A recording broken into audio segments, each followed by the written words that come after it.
ಅಯ್ಯೋ ಅಮ್ಮ, ದೇವ್ರಿಗೆ ಅಭಿಷೇಕ ಮಾಡದೆ ಕೆಳಗಿಡಬಾರ್ದು.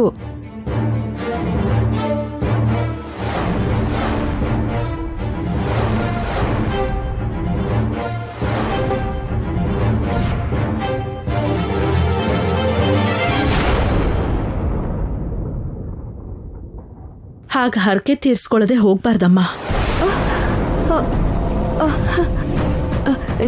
ನಾನು ಮೊದಲು ಮನೆಗೆ ಹೋಗ್ಬೇಕು. ರೇಣುಕಮ್ಮನ್ ಗುಡಿಗೆ ಬಂದ್ಮೇಲೆ ನೆಮ್ಮದಿಯಿಂದ ಪೂಜೆ ಮಾಡಿನೇ ಹೋಗ್ಬೇಕು. ಎಷ್ಟೇ ಮುಖ್ಯವಾದ ಕೆಲಸ ಇದ್ರೂನು ಆ ತಾಯಿ ಸೇವೆ ಮಾಡದ್ಮೇಲೆನೆ.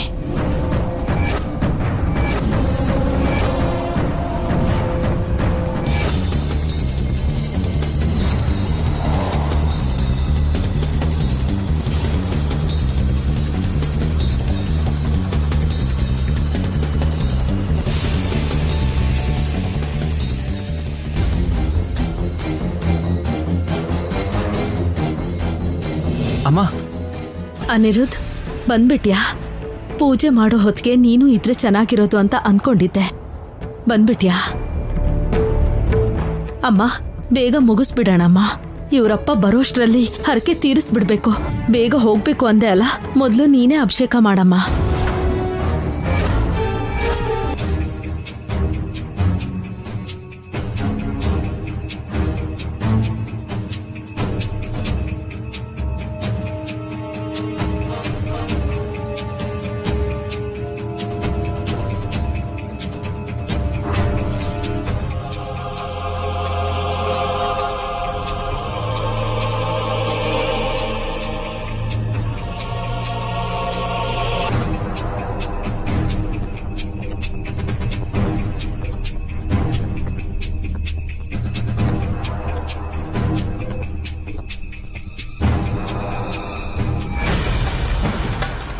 ಅಣ್ಣ, ಬೇಗ ಓಡ್ಸೋಣ. ಅದಕ್ಕೆ ವ್ರತ ಮುಗಿಸಿ ಸೀರೆ ಕೊಟ್ಬಿಟ್ಟಿದ್ರೆ ನಾಗ ಜಾತಿನ ಕಾಪಾಡೋ ರೇಣುಕಮ್ಮರಿಗೆ ನಾವು ಜೈಕಾರ ಹಾಕ್ದಂಗೆ ಆಗೋಗುತ್ತೆ. ಹೇಳದೆ ಕೇಳದೆ ಬಿಂದಿಗೆಗಳನ್ನ ತಲೆ ಮೇಲೆ ಇಟ್ಕೊಂಡು ಹೋಗಿದ್ದಾರೆ ಅಂದ್ರೆ ಅವ್ರಿಗೆಷ್ಟು ಧೈರ್ಯ ಇರಬೇಕು. ಹಾ ಅಣ್ಣ ಅಣ್ಣ, ನಿನ್ನ ಕೋಪ ಎಲ್ಲ ನನ್ನ ಮಗಳ ಮೇಲೆ ತೋರಿಸ್ಬೇಡ ಅಣ್ಣ. ಅತ್ತಿಗೆ ಬಾ ಅಂತ ಹೇಳಿದಕ್ಕೆ ಅವಳು ಹೋಗಿದ್ದು. ಬಲವಂತ ಕರ್ಕೊಂಡು ಹೋದ್ರಣ್ಣ. ಬೇಗ ಹೋಗೋಣ.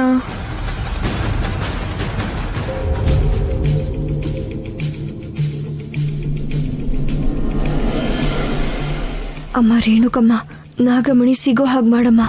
ನಾಗಮಂಡಲಕ್ಕೆ ನಾನು ಕೊಟ್ಟಿರೋ ಮಾತು ಉಳಿಸ್ಕೋಬೇಕು.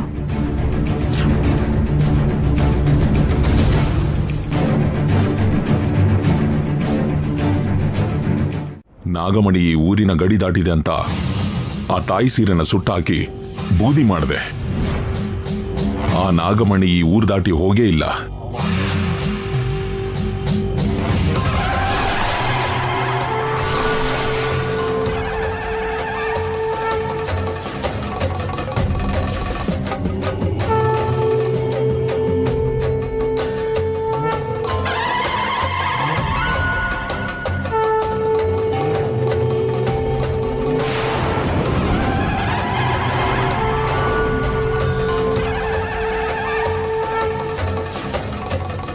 ಏನ್ ಗುರುಗಳೇ, ಏನ್ ನೀವ್ ಹೇಳ್ತಾ ಇರೋದು? ನಾಗಮಣಿ ಇಲ್ಲೇ ಇದ್ಯಾ? ನಮ್ಮೂರಲ್ಲೇ ಇದ್ಯಾ? ಮೊದ್ಲೇ ಹೇಳ್ಬಾರ್ದಾಗಿತ್ತ? ಹಗ್ಲು ರಾತ್ರಿ ಅಂತ ನಾನು ನೋಡ್ದೆ, ಕಣ್ರೆಪ್ಪೆ ಮಿಟಗಿಸ್ದೆ, ನಾಗಮಣಿನ ನೋಡ್ಲೇಬೇಕು ಅಂತ. ನನ್ನ ಕಣ್ಣಲ್ಲಿ ಜೀವ ಇರೋವರೆಗೂ ನನ್ನ ಕಣ್ಣಿಂದ ಆ ನಾಗಮಣಿನ ನೋಡ್ಬೇಕು. ಬರೋ ನಾಗಪಂಚಮಿಗೆ ದ್ವಯತಿಥಿಯ ದಿನ ನಾಗಮಣಿ 4 ಜನರ ಕಣ್ಣಿಗೆ ಕಾಣುತ್ತೆ. ನನ್ನ ಪ್ರಯತ್ನಗಳು ವಿಫಲಗೊಳ್ಳಬಹುದೇ ಆಗ್ಲಿ, ಬೂದಿ ಮಾತ್ರ ಆಗೋದಿಲ್ಲ ಗುರುಗಳೇ. ನಾಗಮಣಿ ಇದೆ ಅನ್ನೋದಾದ್ರೆ ಅದನ್ನ ಪಡ್ಕೋಬೇಕು ಅಂತ ಆಸೆ ಪಟ್ಟಿರೋರು ಕೂಡ ಇರ್ತಾರೆ.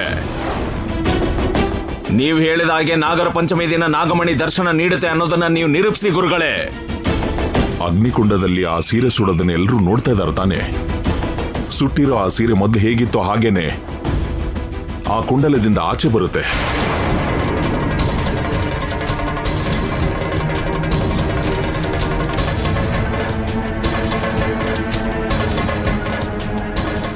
ಅಮ್ಮನವ್ರ ಸೀರೆ ಭಸ್ಮ ಆಗೋಯ್ತಲ್ಲ ಸ್ವಾಮಿ, ಮತ್ತೆ ಆ ಸೀರೆ ಆಚೆ ಬಂದ್ಬಿಡುತ್ತಾ? ಹಾಗೇನಾದ್ರೂ ಆಯ್ತು ಅಂದ್ರೆ ಆ ತಾಯಿ ನನ್ ಗಂಡ ಮಾಡಿರೋ ತಪ್ಪನ್ನ ಕ್ಷಮಿಸಿದ ಹಾಗೇನೆ.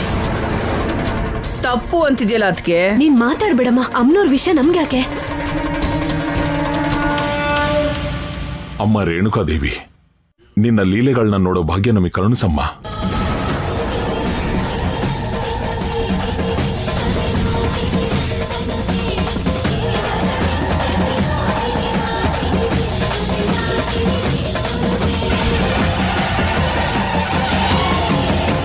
ಸುಟ್ಟೋಗಿರೋ ಈ ಸೀರೆ ಮತ್ತೆ ಹೊರಗೆ ಬಂದು ನಾಗಮಣಿ ಯಾರ ಕೈಗೆ ಸೇರುತ್ತೋ ಅವ್ರ ಮೇಲೆ ಈ ಸೀರೆ ಹೋಗಿ ಬೀಳೋ ಹಾಗೆ ಮಾಡು ತಾಯಿ.